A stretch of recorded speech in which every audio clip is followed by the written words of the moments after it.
yeah, I would just say, obviously there's a huge difference between booking like an all-inclusive resort for your vacation versus having the luxury of more time, being able to stay somewhere for longer, being willing to stay in like a little bit more simple backpackers hostels or Airbnbs or something, and seeking out those authentic experiences with local people.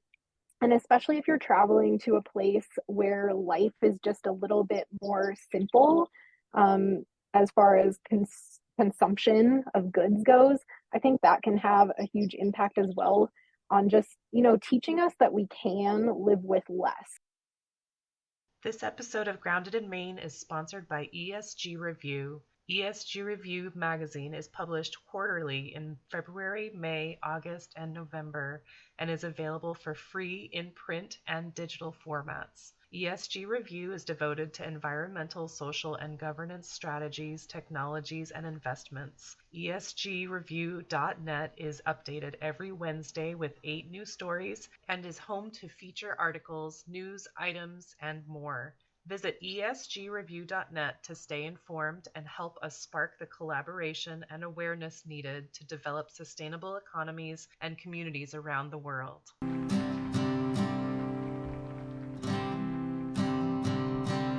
There's a place where there's no trouble, no more pain, no more struggle. Grounded in Maine podcast is an open conversation about how we show up for the world. I started this podcast out of a desire to learn new ways to be sustainable because the word sustainability is big. It can be overwhelming, and I just wanted to learn, different ways to try to be part of the solution and not feel like it's too late. So I'm talking to people who are doing different things and learning so much. I hope you are too. Hi there. Thank you so much for listening to Grounded in Maine today. My name is Amy Fagan. My guest today is Carrie Hoffman, and I'm trying to remember how we met. It's not really important, but I just am so glad. I'm so glad that we connected. And I know I've said this before, but I just love when the conversation goes in a direction that I was not expecting. It's like the most fun surprise for me. I don't prepare too much because I want to be present for the conversation. And so I have some ideas in my head. I follow them on social media. I check out their websites and when there's just so much more to somebody, it is just like the biggest gift for me.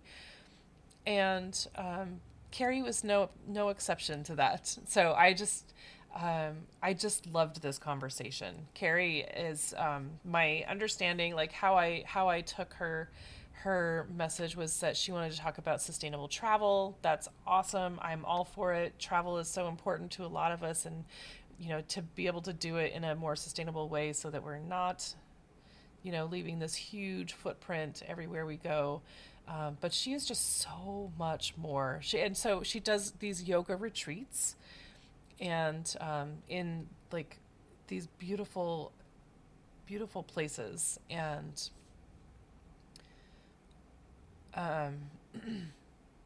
and she just oozes sustainability. I'm not going to go too far into it because we're talking about it in the podcast episode. So she just oozes sustainability, and it is just such a beautiful thing to see that she's just so mindful about everything she does, and she's really living it. It's not just something nice that she says. This is literally her life, and she does it all the time. Anyway, I hope that you guys enjoy this conversation. I loved it, and I'm so thrilled that we connected, and I cannot wait to check out some of her yoga videos, because she also has yoga videos. Oh my gosh. But if you enjoy this episode, please feel free to share it with somebody that you think would also enjoy that. Rate, review wherever you're listening. That just helps to get the podcast in front of new listeners. And please be in touch with me if you have something that you would like to share on the podcast that you are doing, or if you know somebody else who would be a great guest. I would always appreciate being able to highlight someone new and just encourage them in what they're doing, and also just to take some inspiration, because we can all use that these days, right? Anyway, thank you so much for listening today. I'm going to get right to Carrie. Have a great week. Today, my guest is Carrie Hoffman, and Carrie and I, did we hook up on Facebook? I think we hooked up Yes, on we Facebook, did. and Yeah. the usual Facebook group for everyone. And Carrie has a few things that she does, which are all very cool, and they all sort of intersect, right? So you're in Arizona right now. You said you're what, 7,000 feet up in the mountains? Yep, I'm at my home base, which is between Flagstaff and the Grand Canyon. So northern Arizona, we're definitely up here on this plateau with lots of mountains surrounding. So it's about 7,000 feet elevation. That makes me feel out of breath just thinking about it. Um, It sort of gives you superpowers, honestly, once you get used to the altitude. well, superpowers are cool. Uh, Yeah, when you go back down to sea level, you're like, oh, so much oxygen. so much air.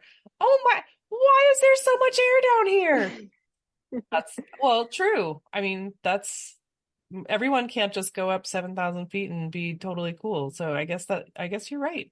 But so Carrie she's a yoga instructor. She also she hosts retreats all over the world and has this off-grid space in Arizona where it's off-grid. And so she's got this little haven of 10 acres, my goodness, where she also hosts retreats. So, Carrie, thank you so much for joining me today. I'm so excited to hear more about this. Oh, you're so welcome. Thank you for having me. And I'm just always excited to make new friends and reach out to more people in this community that cares about sustainability and how we interact with the planet and all beings. So, super Yeah, excited to chat. for sure. Thank you. So I'm going to say first, um, the words sustainable and travel, they sound so intriguing because you don't think of travel often as sustainable. It's like, the big fat buses in the air and with all the exhaust and all the everything. Um, and then, just everything involved in travel sometimes feels like it is excessive. But so if I'm curious how you travel sustainably.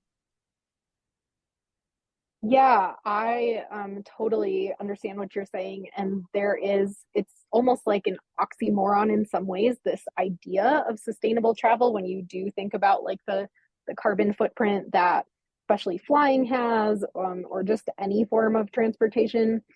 However, in my experience through the years traveling to many different countries around the world, I've just noticed that there are ways that you can do it more sustainably. And then through running the yoga retreats, which I've been doing for the past 6 years or so, I've just gotten to witness so many changes in people's mindsets after they do travel. And so I think it becomes a question of impact and looking at the greater good. So if like traveling to a new place outside their comfort zone, seeing a different way of living, seeing perhaps some of our environmental impacts on the world like more up close and in your face is going to cause someone to change their behavior back home and live in a more sustainable way for the rest of their life, then in my opinion, that's worth it. And so that's always one of the goals in the retreats that I run and in how I travel.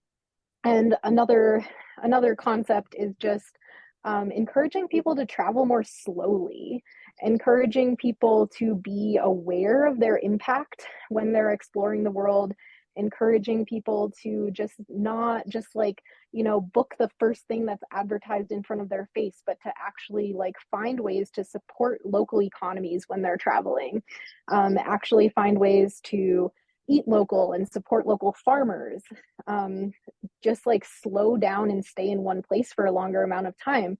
So many people are working remotely nowadays, and so many people have the freedom to explore and to perhaps like hop around the world, and that's great. but could you go to just one place and really dive deep and immerse yourself in a new culture for like 6 months? I've had the privilege of being able to do that many times in the last, since I graduated college. And it has changed the way I live. I would never be like on this off-grid 10-acre homestead if I hadn't like had those experiences in different parts of the world, and also lived the typical city life and kind of gotten burned out on that in the past. Yeah. I love that. And so I've had a few episodes where I've talked to people, and I don't know if you would listen to any of them, but probably the most recent one was Nicola Marinelli. She's in Italy, and so um she is a travel I call her a travel concierge. So she is on the east side of Italy, the southeast corner, southeast area. And so it's not like super touristy. And she was like, you would love it. I mean, I was like, Mm. I need to go there. I need to experience that, because she talks about like secret hotels and dining with helping to prepare the food and learning to sculpt things and stuff like that. So you're experiencing, not just like when I think of travel, because it's been my experience so far, like I traveled to Russia and Siberia with a choir, and we were there 2 weeks, and I want to say the longest we were in one place was like 2 days. And so then you get on a plane and you fly somewhere, and then you get off the plane and they put you on a bus to sightsee, and you're just like, you are wiped out. I don't remember any of it. I remember cantaloupe ice cream, and that's what I remember about Russia and Siberia, because I slept on the bus. But there's just so much, like, if you don't have pictures of it, you don't remember it. And so when I was talking to Nikla, she was like, you're going to do this with somebody, and so you're literally experiencing their region.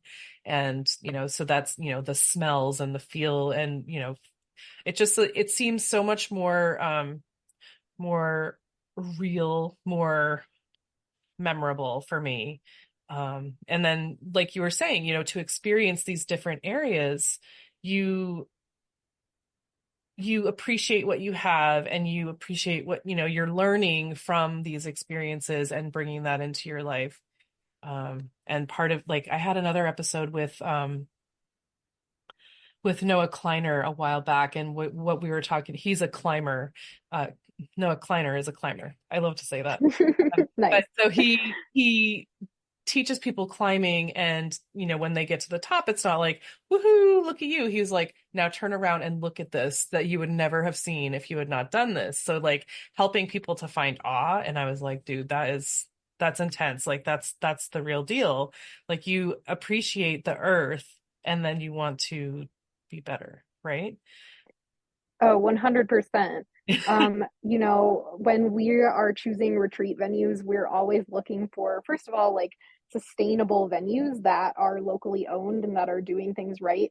And then also these really wonderful places in nature where people can have that up close and personal experience, so that people want to protect the things that they love. I forget who said that. Maybe it was like Steve Irwin or Jane Goodall, probably many people, but those were two of my big influences. Right. And, just I've always kept that in mind, and I've seen that to be true, that people care about protecting things that they have had a personal interaction with. And so, that's a fact of life. And maybe it would be great if everyone just cared about the Grand Canyon, whether they'd been there or not. But when people have an up close personal experience, they're going to care more. That's just human nature. Sure. So in the past few years, we've had a handful of instances, like how we had an engineer for like a car company come on one of our retreats in Arizona. And he was on a guided hike in the Grand Canyon with my partner, Zach, and the rest of the group. And Zach was just talking his usual spiel about how like the mining industries and the oil and gas industries are constantly threatening the grandeur and the wonder of the amazing Grand Canyon, and how, like we need to be aware of this. We need to protect this place because there are still constantly these battles going on where these big industrial companies are trying to come in and extract resources from this extremely sacred, beautiful, unique place. And that guy actually went home and he switched from being an engineer in whatever department he was in to being an engineer on like the green side of that company to do more like forward thinking work to help make things more sustainable. And so that's just one example of a few that I could give of how, traveling can change people's perceptions. Oh, look at what you did. That's so awesome. Oh, Very thank cool. you. And so, that's so, it's so perfectly said, Carrie. I mean, how you talked about that. Um, and I'm not trying to promote all my guests, but like I had another guest, Haley Knight, who does travel for work. She's in PR, and she will stay somewhere for, 6 months or whatever, she just can work wherever she wants to. And so she was in Brazil last, and like Portugal, and just spending 6 months here and whatever, and just really getting to know the people and feeling connected to the area. And I think that's beautiful, because she talked about sustainable travel as well. And she taught me that there is um backpacking insurance. I didn't know. Oh, yeah, there is. I learned that Um, from her. yeah, and I always like get that backpacking insurance when we're going to be gone for a long time, but oftentimes the countries that we're traveling to have like such affordable, accessible healthcare that I don't even end up needing the insurance if something happens. But yeah, it does exist, so that's cool. Awesome. And on that note, yeah, I would just say, obviously there's a huge difference between booking like an all-inclusive resort for your vacation versus having the luxury of more time, being able to stay somewhere for longer, being willing to stay in like a little bit more simple backpackers hostels or Airbnbs or something, and seeking out those authentic experiences with local people. And especially if you're traveling to a place where life is just a little bit more simple, um, as far as consumption of goods goes, I think that can have a huge impact as well on just, teaching us that we can live with less, like teaching us that we don't need like all this like stuff that we tend to just buy because it seems like everyone else is doing it every day. Right. Totally. And that's another big thing about travel that has always bothered me. Like you go and the whole like plane and tour bus, and then the hotel is so sterile, and all the plastic bottles and everything is wrapped in plastic, and they, wash your sheets every day. And I'm like, I'm not even that dirty. Like, please save your water and, stuff like that. I was just away in May, June, and it was like 4 days, I think. And I just kept my do not disturb sign on the door the whole time. I'm like, please, I don't want you to clean anything. I'll put my trash outside. But Right? Yeah. Thank you for doing that. It's just so unnecessary to my brain as well. And I love how there's starting to be more like hotels and hotel chains, even that are starting to be a bit more mindful of that, where you can just like request if you do want them to give you clean linen instead of them just automatically doing it every right, day. right. So that's really good. Yeah. And like we go to Costa Rica every year. That's honestly one of our favorite places to go and to host retreats. And I would say of the places I've been, Costa Rica for sure is on the forefront of sustainability. There's just like, there's so many businesses that don't have any plastic that, will only give you like cardboard or like reusable containers for to go food or for leftovers. You can get sustainable products everywhere. You can get like plant-based food almost everywhere. And also in a lot of these places, taking public transportation instead of having your own vehicle is the norm. And in the United States, we see that as like sort of a class thing, like, oh, if you don't drive your own car, like you're just poor. And our Right. public transportation really is terrible in a lot of this country. And so, I believe that has an impact as well. If I'm gone for 6 months in Central America and I'm not driving my vehicle for those 6 months, like at least that makes me feel a little bit better about the flight I took to get there. Right. Right. Yeah. And yes. And I had a conversation with, a couple of people who are talking about flying specifically, and like, there's no way around it. You enjoy seeing new places and traveling to see family and whatever, but you just have to think, just like offset it in some ways, just do your best otherwise. Yeah, Sustainability is not exactly. perfect for everyone, and it's almost impossible if you're traveling to be completely sustainable, but you just have to, do whatever you can. Oh, totally. And I mean, personal accountability is great and a wonderful thing, and I'm all about that. But we also have to look, I believe, at the bigger picture and like, your like one seat in the coach of an airplane is such a minuscule impact compared to, some perhaps celebrities and multimillionaires who are flying their private jet every single time they just want to like go to the next city over. And so I don't think that Yeah, takes us off the hook for right. our impact, but I think it puts it in perspective. For And sure. so, like vote with your dollars as well and spend your money with companies that are doing their best rather than these giant corporations that are just like, polluting and Yeah. flying private jets all over the place. Uh, yes. So tell me about the retreats. I mean, I assume that they're yoga retreats. Yes. So they are trauma informed yoga and adventure retreats. And my business name is Bigger Life Adventures.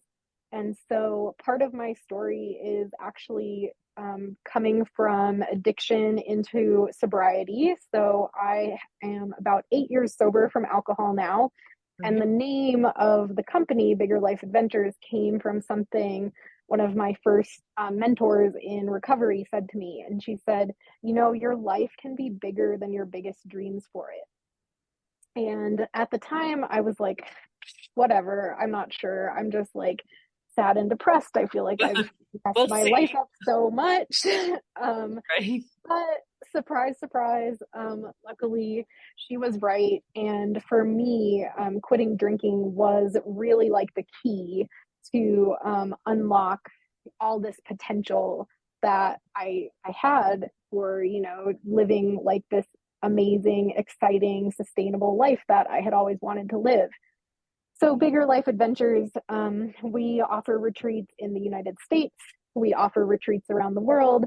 They're all different lengths. Accessibility is a big part of what we try to provide. So, some are like campouts or backpacking trips in the United States that have a lower price point. And then some are, a week in Costa Rica or a week in Thailand. And we always try to just keep things focused on really authentic yoga. So, teaching the philosophy behind why we practice yoga as well, and not just like the physical poses or the workout part of it that we do on our mats. We try to teach a lot of mindfulness and meditation. And like I've said, we try to pick locations and beautiful places in nature that inspire people to think about their impact on the world and to think about, how they might be able to simplify and just be more aware of how their actions affect others and bring all of the things that they've learned back into the rest of their lives. So, some yoga retreats might be like very luxurious and more like influencer style, where you get a lot of cool pictures and are like sipping champagne in a lounge chair on the beach. And our retreats are comfortable and fun and relaxing as well, but we really try to emphasize like the power of healing in community and the power of healing in nature as well. right? And I would also, I don't want to put words in your mouth, but it seems like um, the power of less, sort of. Um, Yeah, exactly. And it's a chance for people to just experiment with living differently. So my husband, Zach, is our chef. He's an amazing plant-based chef. And that's one of the things that people are often worried about is like, oh my gosh, how am I going to not eat meat for a whole week? And then without fail, the week ends and they're like, I'm going to miss this food so much. I felt so good. I felt so healthy. I can't believe there weren't any animal products used in any of that food, which is just a testament to how good Zach is. And I'm super lucky to be married to an incredible chef. But yeah. that's like, one of the lessons I think people come away with.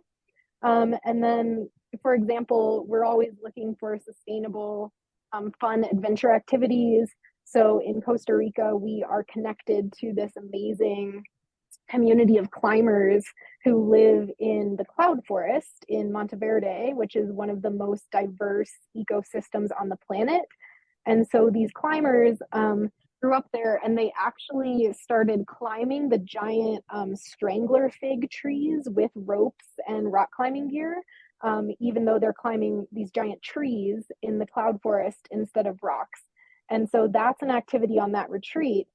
Mm, And the message behind it is that we need to save the cloud forest because how often is anyone going to get an opportunity to be up in the canopy right. on top of this like giant tree, looking at the birds and monkeys like up close and personal around you, and just witnessing how magical it is to like feel that amazing energy of that tree while you are literally like hugging it or sitting on a branch.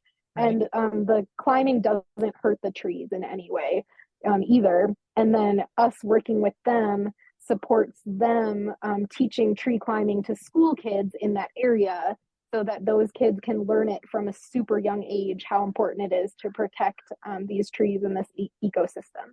Oh my gosh. That's so cool. I mean, what a great thing that you've created this relationship by going every year. And I would think also, if you I was having some thoughts while you were talking about that, and just like Costa Rica is big for coffee. Is that Yeah, it is. Yeah, coffee and like, chocolate. yeah, oh, that's what it is. Yeah, and just like, the forest, the deforestation and the rainforests are at risk everywhere, and all the beautiful things are at risk because people are just I think of tourism a lot as like there was a story not too long ago, was it last year, about a was it a dolphin or a stingray that everyone wanted to like take their picture with, and then the animal died, and like we tend to Oh, do that. Like everyone wants to take pictures of everything, and that's great, but like it was out of the water for too long, I think, and it just got dehydrated, and it was just super sad. But stuff like that's that. so sad. Oh But my I just think gosh. of like people like descending, I don't know if that's the right word, but on, the rainforest and stuff like that. And it's such a hard, it's almost like there's a balance because you don't want to bring too many people and have it be, I'm just thinking also of like cruise ships, cruise, Yeah. I love cruise ships and I know that they're terrible for the environment, but oh my gosh, it's so fun to just like unplug and not have to be responsible for anything. I Um, can see that for sure. That would be nice in many but ways. but whenever they stop, they go to these places like maybe Costa Rica, but these places that are not really hugely populated, and then there are like thousands of people that just like descend, and people have to make food and they have to tour guide and stuff like that, and it's good for the economy, but is it good for I just there are so many things that I think about when I think about travel. There's so many things to think about, and I wonder if nope, I'm going to stop there. I don't want to get too philosophical because I it's unfounded, I'm sure. It's just thoughts that I have. But No, I totally see what you're saying. I mean, a couple years ago, I think we were in Quintana Roo, Mexico, staying with friends who are dive instructors in one of those port towns where the cruise ships come into. And it was just like so glaringly obvious in your face when, you know, the ships were docked and it was so busy and like all the bars were packed and it was just like a crazy party scene and like everywhere was just going off. And then it's like that night after they all get back on the boat, there's just like plastic cups flying into the ocean and, you know, like Oh, trash everywhere. And our friends who were working there were like, well, you know, them coming is why we have jobs, but them coming is also like why this cute little beach town is getting kind of trashed. right, So it's always like pros and cons, you know, nothing is ever purely black or white in travel. right. And man, wouldn't it be nice if those giant cruise companies just like tried a little bit? You know, they have enough money to switch to like being more sustainable, whatever that means for some sort of fueling system, but you Right. know they could do it if There's, they chose to. yeah, there's definitely ways that they could streamline or, it's, and just the thought that they are always getting bigger and bigger and bigger and holding more and more people, which, that's great for making money, but is it better for the ocean? Is it better for the cities that they're dropping into and stuff like that? It's, yeah, I'm conflicted. I'm very Yeah, conflicted. same. Um, and I want to, your retreats are trauma informed? I missed that. Yes.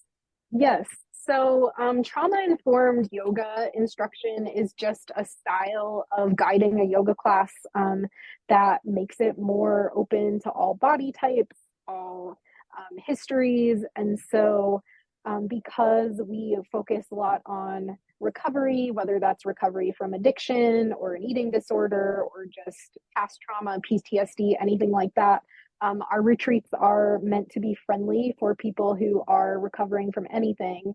And by teaching in a trauma informed way, it just means that I'm doing my best to not um, like trigger anyone's, you know, trauma or PTSD in the way that I'm guiding a yoga class. Hmm. And so that can feel and sound very different than just like a typical yoga class at a studio that you might go to. There's a lot more choices, there's a lot more options. It's all about like empowering the students to make the right choice for them and feel good in their bodies.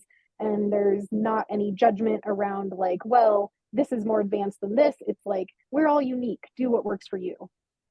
Yeah, make adjustments however you need to. That's amazing. I mean, I didn't know that was such a thing, but I've tried going to yoga classes many times, and I'm a big person, and I go and I cry because I feel Mm, like everyone's staring at me because I'm not doing it right because I'm bigger and it doesn't work as well, and they're so clicky. It's always been so yeah, clicky for me whenever I go, and so now I do yoga with Adrian, or right now I'm doing a 3-month trial of some yoga program every night great. just to like Well, good. move. Um, good that you found that those online resources. And I'm sorry that you've had that experience, and you're definitely not alone with that, you know. We've sort of taken yoga in the West and created this overemphasis on the physical aspect of it. And if you go back to like the actual texts and the whole system of yoga, there's 8 limbs of yoga. The physical practice is only one of those 8 limbs. And so that's just one part of many tools that we can use to get present, to feel more connected, mind, body, spirit. And so, you know, that's like stylish in the United States because of yoga pants and Instagram. And, you know, it looks cool if you're like in a on a cliff in some really cool back bend. No denying that. But unfortunately, we've overemphasized that aspect so much that we are like alienating people who could really benefit from learning all aspects of the practice. Right. And your yoga pants have plastic in them. Yeah, I know. Come on, people. What are we doing? Although I do know some companies that are somehow making them out of recycled old plastic bottles. So that's kind of cool. That is very cool. I mean, Yeah, they're going to go out of business if we stop using plastic bottles, but that would be better. Yes. or they're going to have to pivot, I guess. Not necessarily go out, Yeah. but yeah, that's I did not know that that was a thing, and I'm so grateful that you guys are doing that. And I wish you were Oh, thank closer. you. Well, so one of the other things I do besides retreats is I do train yoga teachers in how to teach in a trauma informed way. And I've been doing this for a few years, just with experience working with recovery communities. I also have been teaching at the local juvenile detention center in Flagstaff for about 5 years with incarcerated youth. And so I've seen, how much benefit this can have if we're able to teach in a more approachable, accessible way that's not the typical clicky yoga studio. And I Hmm. want to train more teachers in this. So that is a goal of mine to be part of my future travels, is to just offer that 2 day trauma informed teacher training in more places that I go to. So if you Awesome. know anywhere in Maine that wants to host me, let me know. Okay. I'll be on the Yeah. lookout. But I think I'm just starting to learn about, and I have not done any, but I'm learning about like somatic yoga, which is good Hmm. it's also good for like trauma, I think, Yes. and exercising your body in ways that are different and that I didn't, so like in my very simple learning of somatic yoga, like if you certain poses or like holding poses for a long time or something will like help to let like emotions out that are like clogging your clogging your body or something like that. Yeah, totally. I No, should be you're one of your saying yoga it in trainers. a good way. Like you're totally right. That is the idea for sure. I did not know that that was a thing. That's really fascinating. Well, I think psychology is just finally kind of catching up to this idea that the mind, body, and spirit are all connected. So, one of the quotes that I love is just the issues are in the tissues. So, I think that yoga has sort of like known this, and the right yogis have been teaching this for generations. But finally, now, like current day therapists and psychologists are like, oh, we got to work with the body and the mind, not just the mind. Yeah, right? Yeah. Oh gosh.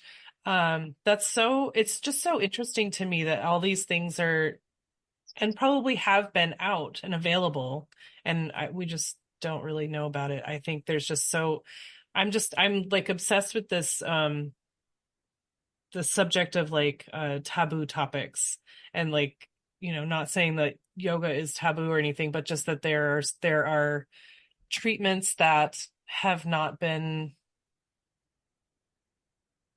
shown or that we're just not aware of for Yeah. things that we have Or that don't make money for corporations.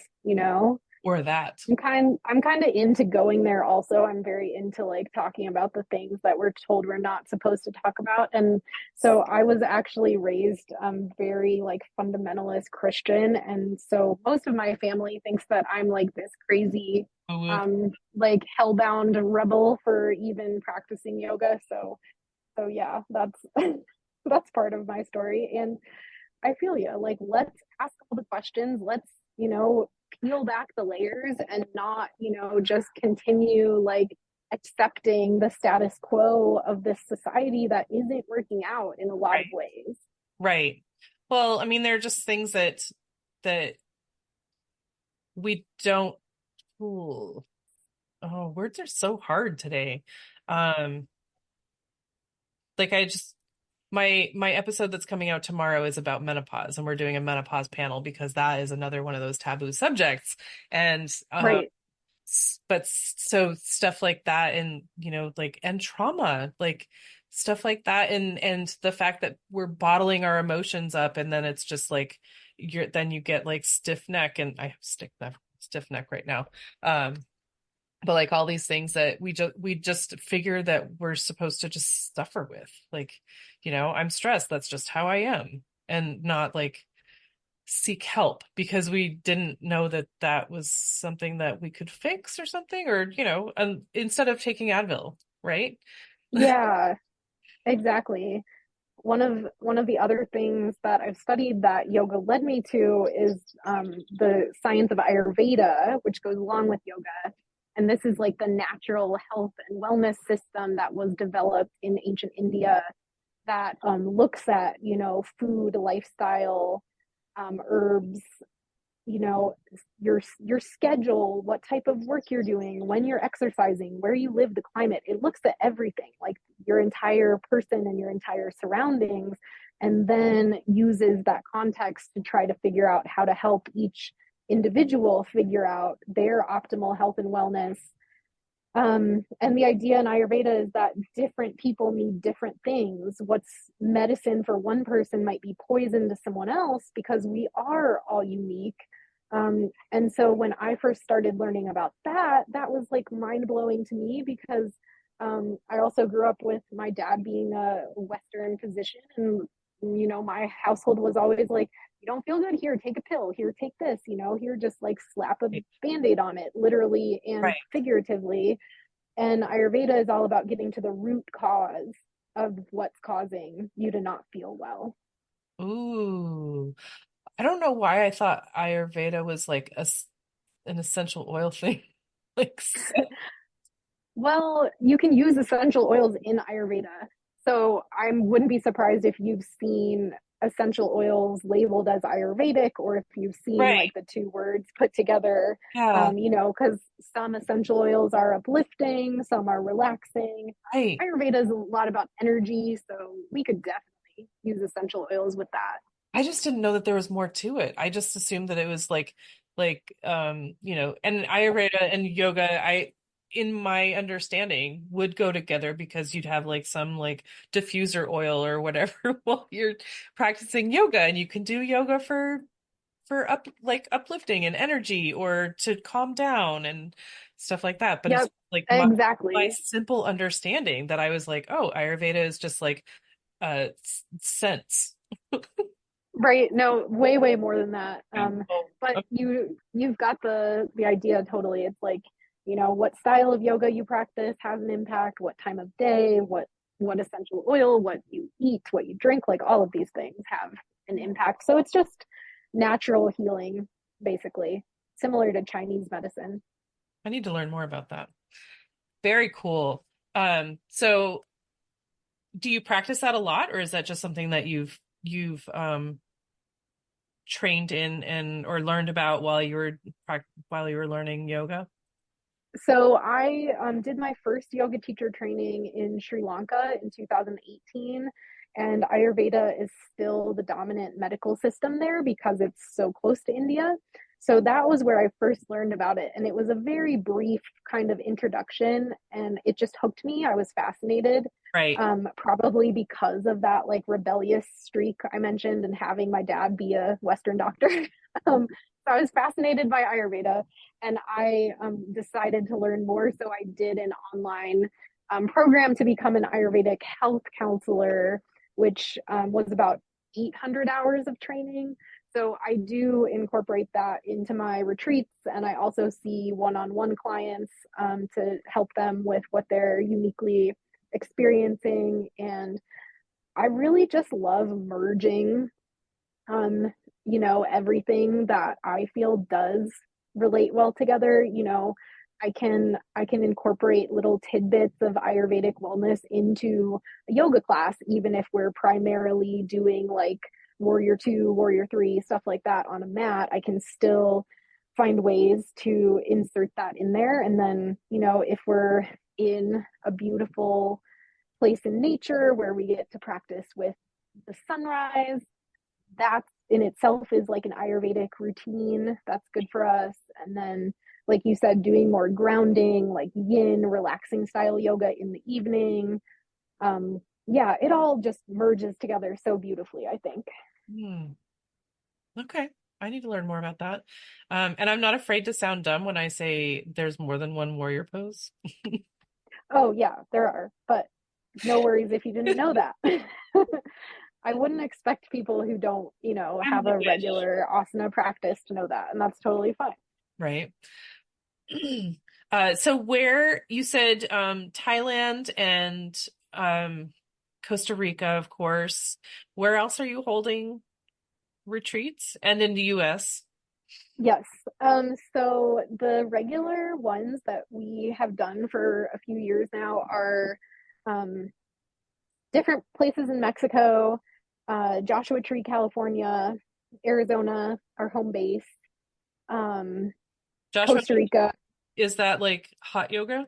Because isn't that like, It's Joshua Tree in the desert. We usually do in the spring or fall. So we usually that one's a camp out. So it is yoga outside. So it's like the dry heat, but at the right time of day, early in the morning or late in the evening. In the spring or fall, it's usually pretty nice. okay.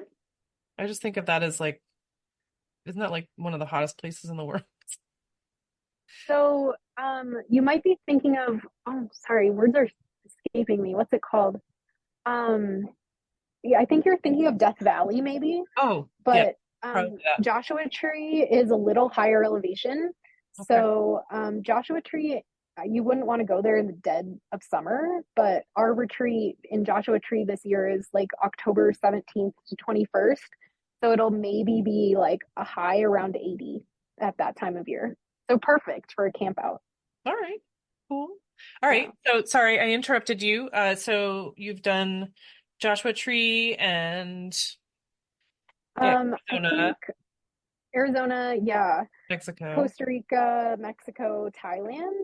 And so when we find really good places that we love, we like to repeat those same locations every year, both because it makes it easier for us planning wise, but also to just really like cultivate and grow the amazing relationships that we've made with people in Right. those places.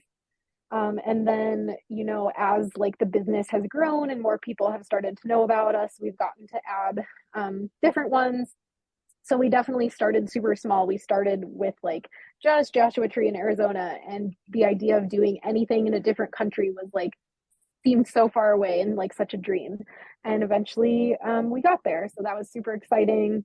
And next year we'll have our first retreat in Guatemala, Atitlan, which is also incorporating plant medicine.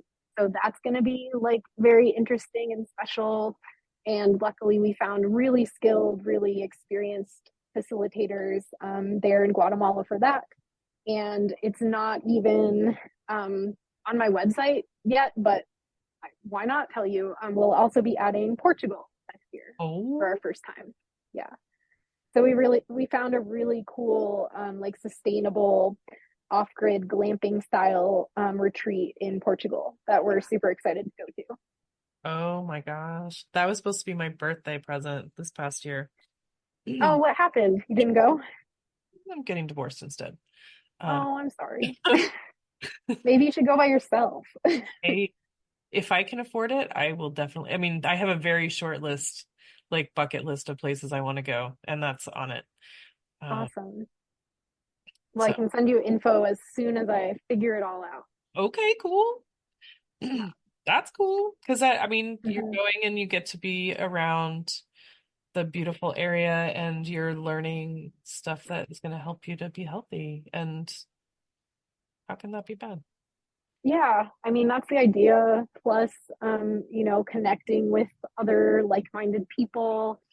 And that's been one of the most rewarding aspects of what we've done is just watching like the community grow and, how like people will return and come to different locations with us because we go to so many different places. So it's like, you get to be really close with maybe like the 10 people are on that are on your retreat, and then hopefully like the WhatsApp chat continues and people continue to support each other, and then maybe they'll like reunite someday at a different one. So that's been really cool too. Oh my gosh, that sounds awesome. Uh, so wow. Very cool. Um, when I say the word sustainability, Carrie, what does that mean to you? So when I think of sustainability, I think of how we impact the earth and all other humans and creatures on the earth, and just being aware of how our consumption and um, everything that we do, just really on a moment to moment basis, has an impact. So I also live on native land in northern Arizona, and I want to acknowledge that this is the land of like the Dene and Hopi people primarily. And there's an indigenous concept of reciprocity, which I really believe relates to sustainability. And so reciprocity is like giving and receiving. And it's so easy to have an attitude of just like extraction in this day and age. It's so easy to say, like, what can I take? What can I buy, or what can I take a picture of, or what can I, even if you're like hiking, if you're like picking up rocks, really that's not sustainable to be like taking something from nature. And so reciprocity is the idea of both giving and receiving at the same time, and trying to find balance between those two. Wow, that's beautiful. Um, I'm just taking that in for a second. Yeah. That's a different Um, answer than I've heard before, and I really, really like that. oh, interesting. It's a hard question because I thought about it a little bit beforehand, and I was like, what does sustainability mean? It's such a buzzword. We Like, talk about it all the time, but I've never been asked to define it before. right. Well, and it's yeah, it's not even necessarily defining, but like what it's such a big word and it can mean so many different things to even one person, like and I was as you were talking, I was thinking, oh my gosh, that's so right. Like we're always thinking about um like the impact. Like for me, it's like my impact, I want my impact to be lower, just like using less stuff and not making a mess and whatever, whatever. But um to actually like give back, that's beautiful. It's like it's circle of life. So Yeah, exactly.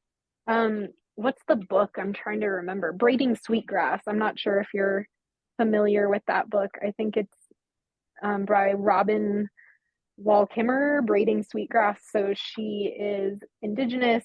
I forget from exactly where in the USA, but talks a lot about reciprocity and what that means in different indigenous cultural contexts. So it's a really good one. braiding sweet grass. Sweet Hmm. grass. I'm writing that down. Yeah. Mm. And this I do believe that some of the ethical principles that we get from way back in ancient yogic texts like the yamas and niyamas relate to sustainability as well. So there's this concept called ahimsa, which translates to non-violence. And so it's pretty obvious, like interpersonal violence, don't hurt other people, but there are so many ways in which we can inflict violence on this earth. And Mm. then, there's other ways that we inflict violence on ourselves just by like not treating ourselves kindly, or not eating right, or not taking care of ourselves. So I think nonviolence relates to sustainability. Um, there's another principle of just moderation, which, that could just in itself be sustainability. Like, be moderate in your impact on this earth. Obviously, we all have needs. We have to eat, we have to drink water, we have to, live a fulfilling life, but we don't have to take too much. Oh my gosh. That's that's so deep. I love it. That's awesome. Cool. And so, oh, gosh, I, I've said this before because the conversations almost never go how I expect them to go. But I love that so much. Like I'm just, my mind is blown a little bit every time, and it just expands me so much more. So I'm so grateful for everything that you're doing in the world and that you said yes to coming here and talking to me about it because I am fascinated by all of these things. And I think I need your practice, honestly. But so how can people find you? I mean, not not like stalk you in Arizona, but like if they wanted to be in touch with you or see what you're doing. Totally. Yeah, thanks for asking. I mean, I'm pretty present online as an entrepreneur. I feel like you have to be in this day and age, and I'm fine with that because I'm an open book also. I believe in vulnerability and authenticity. So I'm on all the social media things, Facebook, Instagram, as Bigger Life Adventures. So you can just look that up. We also have a really cool Facebook group that's thriving called Bigger Life Adventurers. So that's where people can connect online and, chat about things like sustainable travel, yoga for recovery, like healing, whatever it may be. So that's been really cool to watch people in our community be able to stay connected to each other. So that's open to everyone. I also have an online class platform that's on a sliding scale. It's like online yoga videos of all sorts. There's meditation, there's, vigorous physical practices. There's hopefully something for everyone. And that's like between $15 and $25 a month if people are interested. You also get a week free if you sign up for that. So a week to totally just check it out, no obligation. But our website is biggerlifeadventures.com as well. And that has all about us, all the places we're going, bookings, scholarships, all the stuff is on the website, of course. Gosh, it's so much. And I'm like, if you guys are just listening, you're missing out because I can't help looking at this like shade cloth that is waving in the wind behind Carrie, and you can't tell by her voice. I Like wonder if the wind is coming through on the audio. It is pretty windy today. I'm not really sure. I mean, it sounds like it doesn't sound like wind to me. Okay. But I'm like, how is it like your hair isn't like waving in the wind or anything like that, and that cloth is just like up and down. But so if you guys want to go to YouTube and check this out and watch the shade cloth waving. But Carrie, oh my gosh, I'm so thrilled that we connected and that I get to talk to you. I've gotten so much out of this, and I can't wait to really dive into your website and maybe check out those online classes and the Cool, cool. coming Portugal trip. Yeah, so that'll be released pretty soon. It'll happen next June. I'll announce it in the Facebook group first. So, shameless draw to get you in there. And it's been great to chat with you as well, Amy, and this conversation and your topic just really inspired me to think a little bit more deeply about like why we do what we do and how we can be more sustainable going forward as a social business as well. So I appreciate that, and I just appreciate all the amazing messaging that you're putting out into the world. So thank you so much for having me. Oh my gosh. I love that so much of what you do, it goes right back to sustainability. Like it's all very connected. And I think that, sometimes I feel like I need to sort of thread the needle and like make it all match up, but everything you do seems just like so in tune. So, Oh, thank you for that. I mean, it would be nice if we could get to a place where all yoga retreats, had similar priorities. Unfortunately, that's not the case. So, if I can say one last thing, I would just encourage anyone who is ever going to look at going on a yoga retreat to do your research and really choose carefully and choose one that's like supporting good things in the world. amen. What she said. Thank you. And with that, I thank you so much. And thanks to everyone for listening. I just want to take a second to thank my guest again for speaking with me and sharing such great information. I love having these conversations with folks. I also want to thank Buzzsprout for hosting the podcast, for Jane Bolduck and her music genius, for Becca Coffron and her award-winning artwork. And thank you for listening. I appreciate that so much. Please check out the show notes for any links and extra information. And if you would like to follow my guest and find out more about them, I'm sure they would love the follow. And if you don't mind leaving a rating or review wherever you're listening, and just help to get this podcast in front of new eyes, that would be amazing. I would really love that. And feel free to reach out to me on the socials and let me know what you're thinking. And if you would like to be a guest on the podcast, please let me know that. I would love to have a conversation with you about sustainability. All right.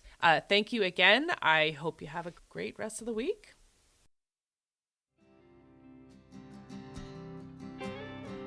There'll come a day, my mama told me, when I find love to have and hold me, a heart that's strong and so sincere.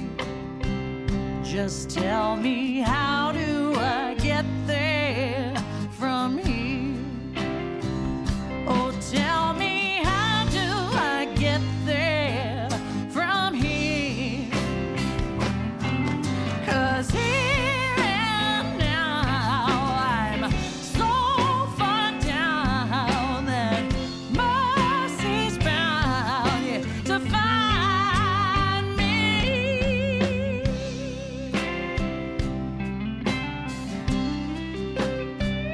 We'll find a way to soothe the sickness. We'll heal the hate with sweet forgiveness. Wages of war will disappear. Just tell me, how do I get there from here? I wonder, how do I get there from here? Yeah, 'cause here and now I'm so far down that mercy's bound to find me.